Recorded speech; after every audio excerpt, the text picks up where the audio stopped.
Hi అండి, welcome back to our channel. ఈరోజు మనం ఈ వీడియోలో శంకరపల్లి ఎలా తయారు చేసుకోవాలో నేనైతే ఫుల్గా ఎక్స్ప్లెయిన్ చేయబోతున్నాను. మనం పండగలు, సంక్రాంతి, దీపావళి ఇలాంటి పండుగలు వస్తే ఇంట్లో సాధారణంగా పిండి వంటలు చేసుకుంటూ ఉంటాం కదా. నేను చెప్పినట్టు దీన్ని అయితే మీరు ఇంట్లో ట్రై చేయండి. టేస్ట్ అయితే చాలా బాగా వస్తుంది. వీడియోలోకి వెళ్ళే ముందు మీరైతే మన వీడియోని లైక్ చేయండి. మన ఛానల్ ఒకవేళ సబ్స్క్రైబ్ చేసుకోకపోతే సబ్స్క్రైబ్ చేసుకొని బెల్ ఐకాన్ అయితే ఆన్ చేసుకోండి. ఇలా చేయడం వల్ల నేను చేసే ప్రతి వీడియో అనేది మీకైతే నోటిఫికేషన్ రూపంలో అయితే వస్తుందండి. ఇంకా లేట్ చేయకుండా వీడియోలోకి అయితే వెళ్ళిపోదాం. ముందుగా ఒక పెద్ద పాత్ర తీసుకోండి. మనకి పిండి కలుపుకోవడానికి అనుగుణంగా ఉండే ఒక పాత్రను అయితే తీసుకోండి. ఇప్పుడు అందులో ఒక 2 కేజీల మైదా పిండిని అయితే యాడ్ చేసుకోవాలి. నేను వీడియోలో చూపిస్తున్నాను కదా, అలానే ఫాలో అవ్వండి. టేస్ట్ అయితే చాలా బాగా వస్తుంది. నేనైతే పక్కా కొలతలతో చెప్పబోతున్నాను కాబట్టి వీడియోని ఎక్కడ స్కిప్ చేయకండి. దీన్ని మనం మార్నింగ్ టిఫిన్గా కూడా తినొచ్చండి. ఈవినింగ్ పిల్లలకి స్నాక్స్గా కూడా ఇవ్వచ్చు. టేస్ట్ అయితే చాలా బాగుంటుంది.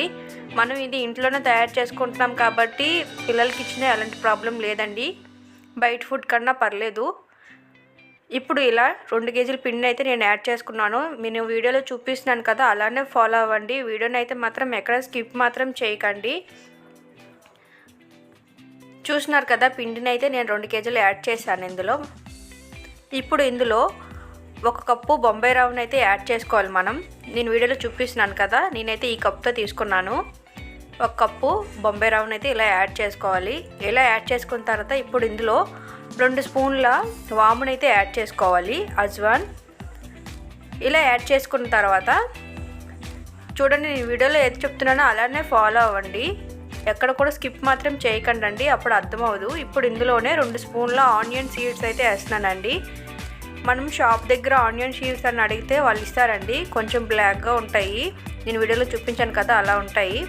ఇప్పుడు ఇందులోనే మనం బాగా మరగపెట్టుకున్న 1 గ్లాస్ ఆయిల్ అయితే యాడ్ చేస్తున్నాను. నేను వీడియోలో చూపిస్తున్నాను కదా, అలా యాడ్ చేసుకోండి. లేదు మేము ఆయిల్ యాడ్ చేసుకోమని అనుకునే వాళ్ళు ఘీ కూడా యాడ్ చేసుకోవచ్చు అండి. ఘీ కానీ డాల్డా కానీ ఏదైనా యాడ్ చేసుకోవచ్చు.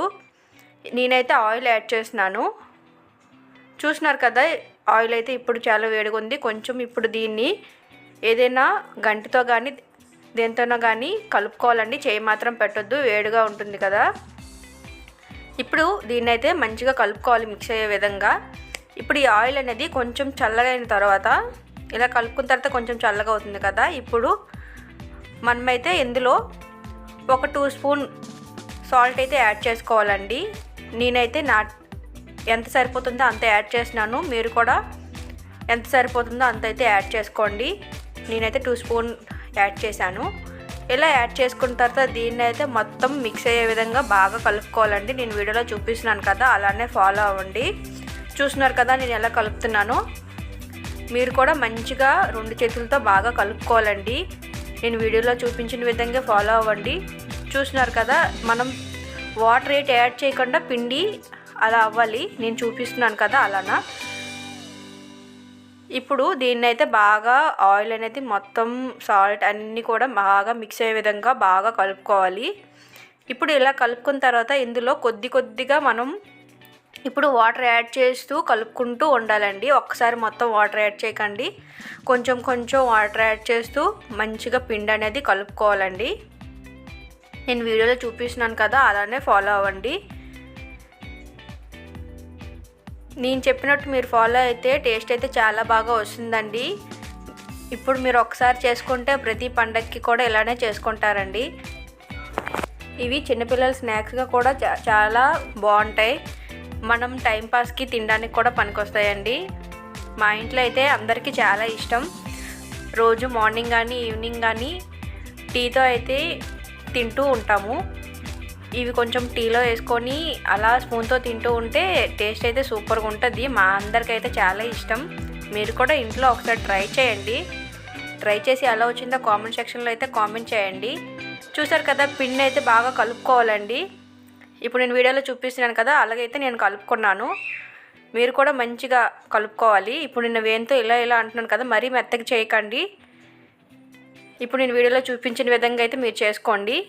ఇప్పుడు దానిపైన మనం ఏదైనా ఒక క్లాత్ని అయితే తడుపుకొని దానిపైన అయితే వేసుకోవాలండి. ఎందుకంటే పిండి అనేది గట్టిపడకుండా ఉండడం కోసం.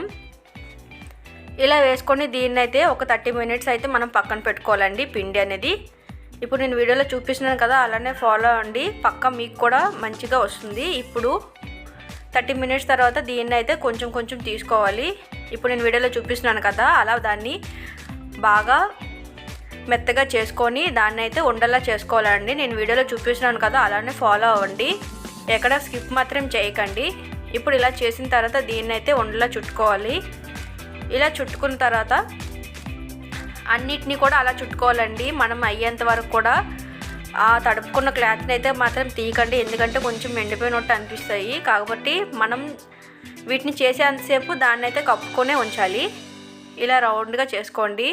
పిండిని అయితే కొంచెం మెత్తగా చేసుకొని ఇలా చేసుకొని దీన్నైతే ఇప్పుడు మనం రొట్టెల పీట పైన, లేదంటే మీ ఇష్టం, మీ ఇంట్లో దేంతో చేస్తారో దాంతో అయితే మనం చపాతీలాగా చేసుకోవాలి. షేప్ అయితే మీ ఇష్టం అండి, ఎలాంటి షేప్ అయినా చేసుకోవచ్చు. నేనైతే మీకు చూపించడానికి దీని మీద చేస్తున్నాను. ఇప్పుడు కొంచెం పిండి యాడ్ చేసి, మరీ ఎక్కువ పిండి మాత్రం వేయకండి, దీనికైతే కొంచెం పిండి యాడ్ చేస్తే సరిపోతుంది. కొంచెం అంటకుండా ఉండడం కోసం మాత్రమే వేయండి, మరీ ఎక్కువ పిండి వేసి మాత్రం పామకండి. ఇప్పుడు నేను వీడియోలో చూపిస్తున్నాను కదా, అలానే ఫాలో అవ్వండి, ఎక్కడ స్కిప్ మాత్రం చేయకండి. ఇప్పుడు దీన్ని అయితే కొంచెం ఇలా చేసి లైట్గా పిండి అంటేటట్టు చేసి ఇప్పుడు దీన్ని అయితే మంచిగా పాముకోవాలండి, రౌండ్గా. మీ ఇష్టం ఎలాంటి షేప్ అయినా చేసుకోవచ్చు. ఇప్పుడు నేను వీడియోలో చూపిస్తున్నాను కదా, మీరు ఎలాగైతే మీకు కూడా తెలుసుంటే చపాతీ ఎలా చేసుకుంటారో అలా చేసుకోవడమేనండి. దీనికి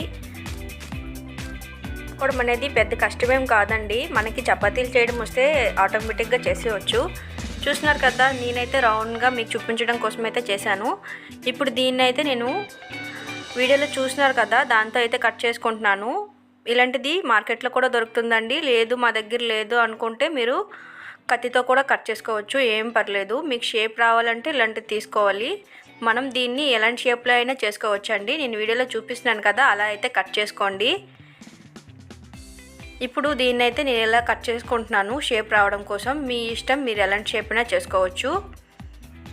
ఇప్పుడు దీన్ని అయితే ఈ విధంగా కట్ చేసుకోవాలి. ఈ విధంగా కట్ చేసుకుంటే ఏంటంటే కొంచెం మంచిగా కనిపిస్తాయి, కాబట్టి నేను ఎలా కట్ చేస్తున్నాను. అయితే ఇలా కట్ చేసుకున్నానండి, మీ ఇష్టం. మీకు ఇలా కట్ చేయడం రాకపోతే తిన్నగా కూడా కట్ చేసుకోవచ్చు, ఏం ప్రాబ్లం లేదు. ఇప్పుడు వీటిని అయితే అన్నింటినీ ప్లేట్లో అయితే తీసుకుంటున్నాను. ఇప్పుడు నేను అన్నీ కట్ చేసినట్టు వీడియో అయితే చూపించట్లేదు, ఎందుకంటే లెంత్ ఎక్కువ అవుతుంది కదా, అందుకోసం. ఇప్పుడు మనం ఇవన్నింటినీ ఫ్రై చేయడం కోసం ఆయిల్ అయితే పెట్టుకోవాలి. ఇప్పుడు ఒక కళాయిలో నేనైతే ఆయిల్ వేసుకొని పెట్టుకున్నాను. ఇప్పుడు మీకు చూపిస్తున్నాను కదా, అది చింతపండు అండి. ఇది మనం ఆయిల్ అనేది వేడెక్కిన తర్వాత చింతపండు అందులో కొంచెం వేస్తే ఆయిల్ అనేది పీల్చకుండా ఉండడం కోసం అయితే నేను యాడ్ చేశాను. నేను ఎప్పుడు కూడా ఈ ట్రిక్నే ఉపయోగిస్తానండి. మీరు కూడా ఒకసారి ట్రై చేయండి. ట్రై చేసి ఇది మీకు యూజ్ అయిందో లేదో కామెంట్ సెక్షన్లో కామెంట్ చేయండి. ఇప్పుడు వీటిని అయితే నేను ఒక్కొక్కటిగా అన్నింటినీ యాడ్ చేసేస్తున్నాను. నేను వీడియోలో చూపిస్తున్నాను కదా, అలా అన్నీ యాడ్ చేసుకోండి. ఇలా అన్నీ యాడ్ చేసుకొని వీటిని అయితే ఒక సైడ్ ఇలా కొంచెం వేగిన తర్వాత ఇలా కొంచెం కొంచెంగా అన్నింటినీ తిప్పుకోవాలండి. నేను చెప్పినట్టు ఫాలో అయితే మీరు ఇది ఫస్ట్ టైం చేసినా కూడా చాలా బాగా వస్తాయండి. నేను చెప్పినట్టు ఫాలో అవ్వండి. మేము ఎప్పుడు చేయలేదు అనుకోకండి, నేను చెప్పినట్టు ఫాలో అవ్వండి, టేస్ట్ అయితే సూపర్గా ఉంటుందండి. చూసారు కదా, ఇవైతే బాగా ఫ్రై అయిపోయి, ఇలా ఫ్రై అయిన తర్వాత మాత్రమే తీయండి. కొంచెం ఫ్రై అవ్వకుండా మాత్రం తీయకండి, టేస్ట్ అయితే బాగోదు. చూస్తున్నారు కదా, వీటిని అయితే పక్కన తీసి పెట్టుకుంటున్నాను. మీరు కూడా అలా తీసి పెట్టుకొని మనం ఇలా కట్ చేసి ఇలా మొత్తం ఇలానే చేసుకోవాలండి, ప్రాసెస్ మొత్తం అవి అయినంత వరకు. నేను వీడియోలో చూపిస్తున్నాను కదా, అలానే ఫాలో అవ్వండి, ఎక్కడ కూడా స్కిప్ మాత్రం చేయకుండా ఫాలో అయితే నేను చెప్పినట్టు మీరు చేస్తే టేస్ట్ అయితే చాలా బాగా వస్తుంది. ఇప్పుడు మనం పక్కన తీసి పెట్టుకున్నాం కదా, అవి కొంచెం ఆయిల్ కారిన తర్వాత మనమైతే ఒక న్యూస్ పేపర్ కానీ ఏదైనా వేసి దానిపైన ఇవన్నీ పెట్టాలండి. ఇవి కొంచెం బాగా చల్లారిన తర్వాత మనం డబ్బాలో తీసుకోవాలి. అయిపోయాయి కదా అనేసి వేడివేడి మాత్రం డబ్బాలో వేయకండి, మెత్తగా అయిపోతాయి. కొంచెం సేపు న్యూస్ పేపర్ పైన ఉంచిన తర్వాత అప్పుడు డబ్బాలోకి తీసుకోండి. ఇవి మనకి నెల రోజులకు కూడా తిన్నా సరే సేమ్ ఇప్పుడు మనం ఎలా చేసామో అలానే అనిపిస్తాయండి. కొంచెం కూడా మెత్తపడకుండా ఉండాలి అంటే మాత్రం మీరు ముందు న్యూస్ పేపర్ పైన కొంచెంసేపు ఉంచాలండి. అవి కొంచెం చల్లారిన తర్వాత వేడివేడివి డబ్బాలో వేస్తే మాత్రం చల్లగా అయిపోతాయి, మెత్తగా అయిపోతాయి, కాబట్టి నేను చెప్పినట్టు ఫాలో అవ్వండి, టేస్ట్ అయితే చాలా బాగా వస్తుందండి. చూసారు కదండి, ఎంత సింపుల్ అండ్ టేస్టీగా శంకరపల్లి ఎలా తయారు చేసుకోవాలో నేనైతే ఈ వీడియోలో ఫుల్గా ఎక్స్ప్లెయిన్ చేశాను. మీకు కూడా ఈ వీడియో నచ్చిందనే అనుకుంటున్నాను. ఈ వీడియో కనుక మీకు నచ్చితే వీడియోని లైక్ చేసి షేర్ చేసి మన ఛానల్ ఒకవేళ సబ్స్క్రైబ్ చేసుకోకపోతే సబ్స్క్రైబ్ చేసుకొని అలానే బెల్ ఐకాన్ అయితే ఆన్ చేసుకోండి. ఇలా చేయడం వల్ల నేను చేసే ప్రతి వీడియో మీకైతే నోటిఫికేషన్ రూపంలో అయితే వస్తుంది. Thank you. Bye bye.